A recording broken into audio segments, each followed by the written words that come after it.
જીવનમાં અભયની ઈચ્છા રાખવા વાળાએ ભગવાનની ભક્તિ કરી. નિર્ભય બનાવનારો કેવલ પરમાત્મા છે. અભયમ સત્વ સંશુદ્ધિ, અભયનું દાન કરનારો પરમાત્મા. અને જેને ભગવાનનો આશ્રય સિદ્ધ થઈ જાય ને એને પછી કોઈ સંસારનો ભય રહેતો નથી. જુઓ ને આપણા ભગવદીઓના ચરિત્ર જુઓ. કુમનદાસની વાર્તામાં જુઓ, અકબર બાદશાહે બોલાવ્યા અને કુમનદાસને કહ્યું કે કઈક પદ ગાઓ, અમારા ગુણગાન કરો.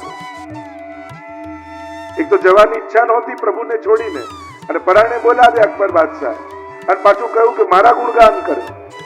એટલે કુંભનદાસને આવ્યો ક્રોધ અને પદ રચીને ગાયું. ભક્તન કો કહા सीकरी काम, आवत जात पनैया टूटी, बिसर गयो हरि नाम, और जाको मुख देखे दुख उपजत, ताको करनो પડ્યો પ્રણામ. અરે જેનું મુખ જોઈને દુઃખ થાય એને પ્રણામ કરવું પડે. બે ક્ષણ તો રાજા ક્રોધાયમાન થઈ ગયા. સમજમાં આવ્યું આ તો ભગવદી છે, આને કોઈ લાલસા નથી તો મારી પ્રશંસા શા માટે કરે. પ્રસન્ન થયા રાજા. કહ્યું કે કુમદાસ મારી પાસે કંઈક માંગો, હું તમારા પર ખુશ થયો. અને હવે તો વધારે નારાજ થયા કુંભનદાસ. અરે અમે ઠાકોરજીના ભરોસે જીવનારા, અમે સંસારના લોકો પાસે ક્યાં હાથ ફેલાવવા. પણ કહ્યું કે કંઈક માંગો. ત્યારે કહ્યું કે મહારાજ હું કંઈક માંગીશ તો આપને ખોટું લાગે. અરે નાના ખોટું નહીં લાગે, તમે કહો એ આપીશ. અને ત્યારે કુંભનદાસે કહ્યું કે મહારાજ આપ આપવા જ ઈચ્છતા હો તો એટલું જ માંગુ છું કે આજ પછી મને બોલાવતા નહીં અને તમારો ચહેરો બતાવતા નહીં. અને ત્યારે અકબર બાદશાહ સમજી ગયા કે ભગવાનથી દૂર થઈ ભક્તોને બીજું શું જોઈએ. એમને તો પ્રભુનું સાનિધ્ય જોઈએ છે. પ્રભુથી દૂર થવું એમને ગમતું નથી. મેં અહીંયા એમને બોલાવીને અપરાધ કર્યો, એમને ઠાકોરજીથી દૂર કર્યા. નિર્ભયતા આવી જાય. ભક્તિ આવે ને પછી માણસ નિર્ભય બની જાય. એને કોઈનો ડર ન રહે. હરિનો માર્ગ છે સુરાનો, નહીં કાયરનું કામ જો, અને પ્રથમ પહેલા મસ્તક મૂકી વળતી લેવું નામ. જયરામભાઈ પણ એટલે જ કહ્યું ને કે હરિનો માર્ગ સુરાનો છે, ડરપોકોનો માર્ગ આ નથી. તો ઘણા ને એમ થાય જો સેવા પધરાવી તો લોકો નામ થશે, બ્રહ્મ સમન લઈ તો ઘરના લોકો આમ કહેશે, આ કર્યું તો આમ થશે. જે બધાનું વિચાર્યા કરે ને એ જાતનું કલ્યાણ ન કરી શકે. બધાના મન સાચવવા જશો તો પ્રભુને પ્રસન્ન નહીં કરી શકે. પણ પ્રભુને પ્રસન્ન કરશો ને તો આપમેળે બધા રાજી થઈ જશે. એક વાર જે અનુકૂળતાઓને ગોતતા રહે છે એ કરી નથી શકતા, અને જે કરવા લાગે છે ને ઠાકોરજી એને બધું અનુકૂળ કરી આપે છે. લોકોને સમજાવવા કરતા પ્રભુ આગળ વિનંતી કરો. જો બધું બધાને અનુકૂળ હોય સંભવ નથી. ઘણીવાર વિપરીતતા પણ હોય પરિવારમાં, સંસારમાં, કુટુંબમાં. પણ એક એકને પકડી પકડીને સમજાવવા જશો તો કામ નહીં થાય. ઠાકોરજી પાસે બેસો, પાઠ કરો, માળા કરો, સેવા કરો અને ઠાકોરજીને વિનંતી કરો કે પ્રભુ આ બધાના મન ફેરવી દેજો. અને જા પર કૃપા રામ કી હોય તા પર કૃપા કરે સબ કોઈ. એટલે સંસારના પરિવારના લોકોના ચહેરા જોઈને જીવ બાળ્યા કરતા ઠાકોરજી આગળ બેસીને એને વિનંતી કરી. કારણ કે બુદ્ધિને ફેરવનારો અમારો ઠાકોરજી છે. બુદ્ધિ પ્રેરક કૃષ્ણસ્ય પાદ પદ્મ પ્રસિદ્ધ. બુદ્ધિને ફેરવનારા ઠાકોરજી.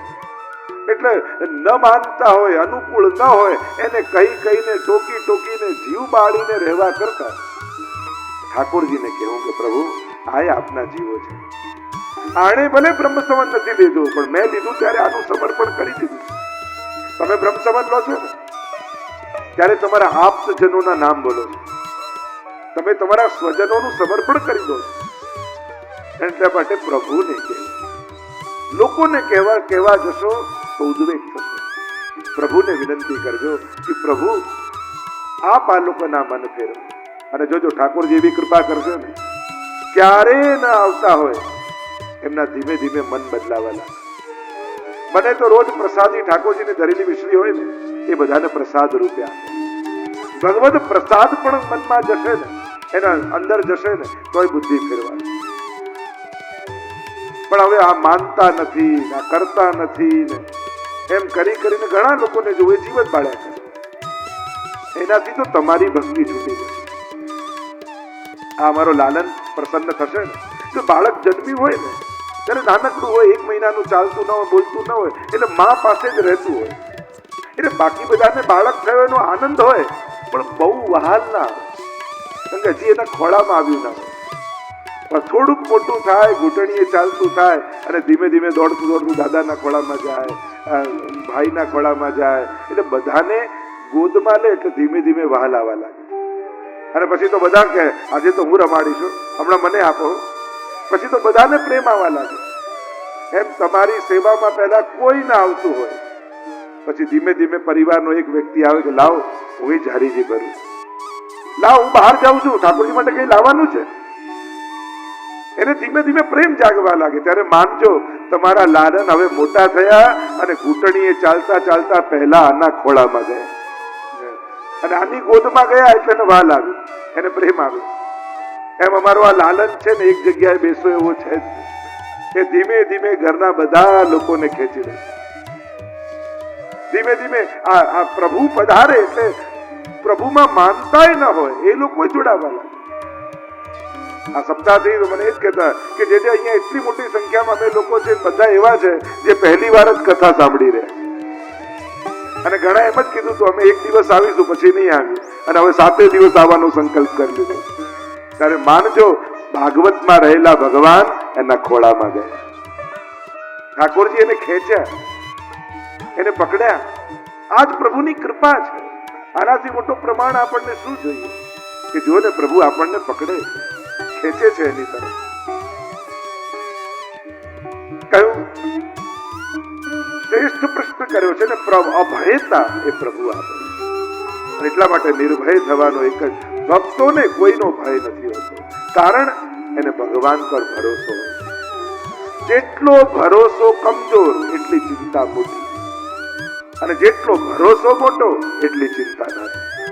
દ્રઢ ચરણ કેરો ભરોસો, વલ્લભના ચરણોમાં અનન્ય ભરોસો છે એટલે કોઈનો ભય.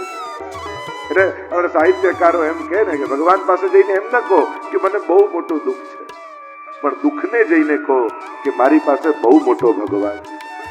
મારો ભગવાન બહુ મોટો છે, એની આગળ તું બહુ નાનો છે. અભયતાનો માર્ગ બતાવ્યો છે, અનેક પ્રકારની ચર્ચા કરી છે. કહ્યું 7 દિવસ તો ઘણા છે, 2 ઘડીમાં ઉદ્ધાર થાય એવી ઘટનાઓ છે. અનેક પ્રકારના પ્રશ્નો કર્યા છે. સૃષ્ટિ વિષયક પ્રશ્ન કર્યો, સૃષ્ટિનું સર્જન કઈ રીતે થાય છે. અનેક પ્રકારની સૃષ્ટિના સર્જનની કથા કહી છે. કથા કહેતા પહેલા સુખદેવજીએ રાધાજીનું સ્મરણ કર્યું છે મંગલાચરણમાં. વિદુર કાષ્ઠાય મુહુપયોગી નામ નિરસ્ત સામ્યાતિશયેન રાધસા. એમ કહેવાય છે કે રાધાજીનું નામ ભાગવતજીમાં નથી, પણ મહાપ્રભુજી સુબોધનજીમાં આજ્ઞા કરે છે કે આ દ્વિતીય સ્કંદના મંગલાચરણમાં સુખદેવજીએ રાધાજીનું સ્મરણ કર્યું છે, રાધસા કહી. મહાપ્રભુજી કહે આ રાધસ નામની એવી અલૌકિક શક્તિ છે જેની સાથે પ્રભુ વૈકુંઠમાં અલૌકિક વિહાર કરે. સુખદેવજીના ગુરુ છે રાધાજી. સુવા પડાવત સારંગ નૈની, આપણે ત્યાં પદ આવે છે. રાધાજીના હાથમાં એક સુખ બેઠું હોય છે, અને આખી રાત્રિ ને દિવસ જે લીલા થઈ હોય એ લીલા રાધાજી એ સુખની આગળ અવગાહન કરે અને પછી સુખ અહર્નિશ એનું ગાન કરે છે. ભાગવતજીમાં તો સુખદેવજી પાસે બહુ સમય નહોતો, અને રાસલીલામાં ગોપીઓ દોડી, એમાં તો પરીક્ષિત મહારાજે પ્રશ્ન કરી દીધો કે ગોપીઓ કાંત ભાવથી પ્રભુ પાસે કેમ દોડી, અને જ્યાં શંકા કરી એટલે સુખદેવજીએ ત્યાં જ કથાને વિરામ આપી દીધો. એટલે બધી લીલાઓનું વિસ્તારથી વર્ણન ન કરી. એ તો આપણા અષ્ટ સખાઓ ભૂતલ પર પધાર્યા અને એ બધી જ લીલાઓને પ્રગટ કરી. એટલે જ આપણે ત્યાં જે ભગવત ભજન કીર્તન ગાય એને શું કહેવાય? કીર્તનિયા. કીર એટલે સુખ, તનિયા એટલે એના વંશજ, એટલે એને કહેવાય કીર્તનિયા. જે સુખદેવજી લીલાઓ ગાઈ અને પ્રગટ ન કરી શક્યા એ અષ્ટછાપ દ્વારા પ્રગટ. આ સમગ્ર હોળી ખેલ લીલા, દાન લીલા, માન લીલા, હિંડોરા લીલા, આપણી વર્ષોત્સવની સમગ્ર લીલાઓ અષ્ટસખાઓએ ગાઈ છે. સૃષ્ટિ વિશે એક પ્રશ્ન કર્યો છે. ભગવાન ક્ષીર સાગરમાં નાભીમાંથી કમળમાંથી બ્રહ્માજી પ્રગટ થયા અને ચારે બાજુ જોવા લાગ્યા કે હું આવ્યો ક્યાંથી. ચારે બાજુ જલ છે અને જલમાં પરપોટા થાય ને, પરપોટા ફૂટે તો અવાજ આવે તપ તપ તપ તપ. અને બ્રહ્માજીના કાનમાં શબ્દો પડ્યા તપ તપ તપ. અને બ્રહ્માજી તપ કરવા બિરાજી ગયા. કમળની નાળમાં ગયા પણ ક્યાંય અંત ન પામ્યા. તપ કરવા વિરાજમાન થયા. પ્રભુ આવ્યા ધ્યાનમાં અને 4 શ્લોકમાં ચતુશ્લોકી ભાગવતનો ઉપદેશ પરમાત્માએ કર્યો, જેનું 18,000 એ વિસ્તાર છે. ભગવાન આદિ વક્તા છે ભાગવતજીના, એટલે તો કહ્યું ભગવતા પ્રોક્તમ ભાગવતમ. ભગવાને કહ્યું છે ભાગવતજી. એમને બ્રહ્માજી, નારદજી, સનતકુમારો, સનતકુમારજી નારદજીથી વ્યાસજી, ત્યાંથી સુખદેવજી. આખી ભાગવતજીની પરંપરા છે. આપણે ત્યાં પરંપરાનું બળ હોવું જોઈએ, મહત્વનું છે. મંત્રો તો ચોપડીમાં પણ મળે, પણ ચોપડીમાંથી વાંચીને મંત્ર દીક્ષા ન થાય. પણ ગુરુ જે પરંપરાથી જોડાયા હોય આદિ પુરુષથી, એના મુખથી મંત્ર સાંભળવો જોઈએ, ત્યારે એ મંત્રની દીક્ષા થઈ કહેવાય. કંઠી તો બજારમાં 20 રૂપિયા કોડી મળે, પણ બજારમાંથી લઈને પહેરી ન લેવાય. કોઈના હાથે મંત્ર દીક્ષા લઈને ધારણ કરાય અને ત્યારે એ મંત્ર નું રોપણ હૃદયમાં થાય. એની આખી પ્રક્રિયા છે. પરંપરાનું બળ આપણે ત્યાં કહેવાય. એટલે જ એને કહેવાય સંપ્રદાય, જે પરંપરાથી ચાલે, એની મહત્તા. અને એટલા માટે આ પરંપરાથી ભાગવતજી આવે. વક્તાના લક્ષણમાં પણ કહ્યું છે કે પરંપરાથી ભાગવતજી ભણેલા હોવાથી ગુરુ મુખ્ય ભાગવતજીનું શ્રવણ કર્યું હોવું જોઈએ. અહીંયા ચતુશ્લોકી ભાગવતનો ઉપદેશ પરમાત્માએ આપ્યો છે. 4 શ્લોકમાં સમગ્ર ભાગવતજી કહી દીધું. વેદાંતના 4 શબ્દો છે. આ 4 શબ્દ ઉપર સમગ્ર વેદાંત, બ્રહ્મ, જીવ, જગત અને માયા. આ 4 શબ્દનો વિસ્તાર સમગ્ર વેદાંતમાં કર્યો છે. આપણા આચાર્યો પણ જયારે બ્રહ્મસૂત્ર ઉપર ટીકા કરે છે ત્યારે આ 4 શબ્દો ઉપર વિસ્તાર કરે. એને જ આચાર્ય કહેવાય. જાય આ 4 તત્વોનું સ્વરૂપ સમજાય. બ્રહ્મનું સ્વરૂપ શું છે, જીવનું સ્વરૂપ શું છે, જગતનું સ્વરૂપ શું છે અને માયાનું સ્વરૂપ શું છે. એટલે તો જુદા જુદા મત આવ્યા ને. શુદ્ધાદ્વૈત બ્રહ્મવાદ, માયાવાદ, વિશિષ્ટાદ્વૈતવાદ, દ્વૈતાદ્વૈતવાદ. આ વિભિન્નતા ક્યાંથી છે? આ 4 શબ્દોને જુદા દ્રષ્ટિકોણથી જોઈ. કોઈએ દ્વૈતવાદ બતાવ્યો, કોઈએ અદ્વૈતવાદ બતાવ્યો, કોઈએ વિશિષ્ટાદ્વૈત બતાવ્યો. અને આ 4ના જુદા જુદા સ્વરૂપના વ્યાખ્યાઓ કરી. આ જુદા જુદા આચાર્ય, શંકરાચાર્ય હોય, રામાનુજાચાર્ય હોય, મધ્વાચાર્ય હોય, નિંબાર્કાચાર્ય અને વલ્લભાચાર્ય. અને આ રીતે 5 આચાર્યો પ્રધાન રૂપે હિન્દુ ધર્મના કહેવાય. અને એને અંતર્ગત બધી શાખાઓ અને પરંપરાઓ આવે. તો 4નું સ્વરૂપ આ ચતુશ્લોકી ભાગવતમાં સમજાવે. આઈએ દર્શન કરતા બ્રહ્મનું સ્વરૂપ સમજાવતા પરમાત્મા બોલ્યા કે આ બ્રહ્મનું સ્વરૂપ કેવું છે, શું છે? અહમેવા સમેવાગ્રે નાન્યદ યત સદ સત્પરમ પશ્ચાદહમ યદેતચ્ચ યો વશિષ્યેત સોસ્મ્યહમ. અહમેવા સમેવાગ્રે અહમ ઇવ અગ્રે. કઈ જ નહોતું ત્યારે હું હતો. બધું જ દેખાઈ રહ્યું છે એ હું જ છું. કાંઈ નહીં રહે ત્યારે કેવલ હું રહીશ. જે ત્રિકાલા બાધિત છે એ જ સત્ય છે. કાળ જેના પર પ્રભાવ નથી કરતો. કાંઈ જ નહોતું ત્યારે બ્રહ્મ તો હતો. બધું જ છે તો બ્રહ્મ છે. બ્રહ્મના પણ અનેક રૂપ બતાવવામાં આવ્યા. 5 પ્રકારના સ્વરૂપની ચર્ચા કરી બ્રહ્મના.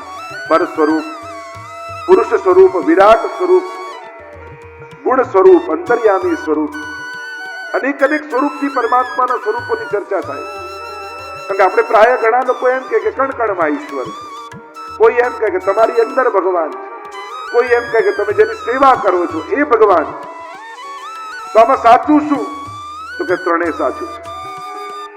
કણ કણમાં પણ એ છે, તમારી અંદર છે, પણ અંશ રૂપે છે, પૂર્ણ રૂપે નથી. પણ તમે જેની સેવા કરો છો એ પુરુષોત્તમ છે, એ પૂર્ણ પુરુષોત્તમ છે. ગીતાજીમાં સૂત્ર ભગવાને આપ્યું છે, યે યથામામ પ્રપદ્યન્તે તાંસ તૈવ ભજામ્યહમ. તું જે પ્રકારે મને ભજીશ હું પણ તને એ રીતે ભજીશ.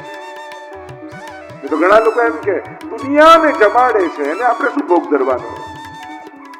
હા, દુનિયાને જમાડે એવો જો તમારામાં અંદર ભાવ હોય, જ્ઞાન માર્ગી ભાવ હોય, તો દુનિયાને જમાડનારો એ જ. પણ તમારી અંદર ભક્તિ માર્ગી ભાવ હોય કે હું યશોદા અને બાળક, તો એને ભૂખ પણ લાગે. આ પરમાત્માનું વચન.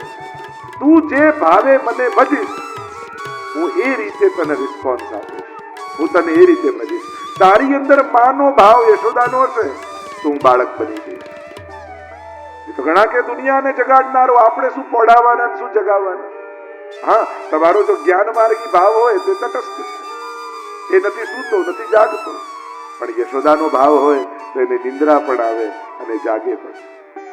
તમારે એને જગાડવો પડે કે લાલ ન જાગો હો ભયો ભો.